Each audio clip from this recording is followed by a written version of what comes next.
To view a list of your subscribers on YouTube using a mobile device, you'll need to use a browser rather than the YouTube app or YouTube Studio app, as this feature is not available within those apps.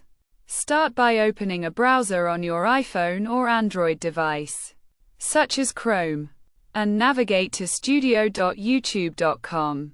Once there, select Continue to Studio underneath where it says Get the app. This will load the channel dashboard. Zoom in towards the bottom of the page, where you'll see a Recent Subscribers section. Click on See All to access the full list of your subscribers.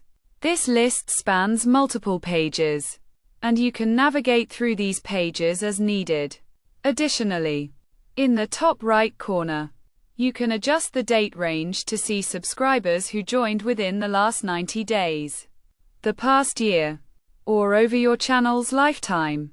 You can also sort the list based on the date they subscribed or by the number of subscribers they have on their own channels.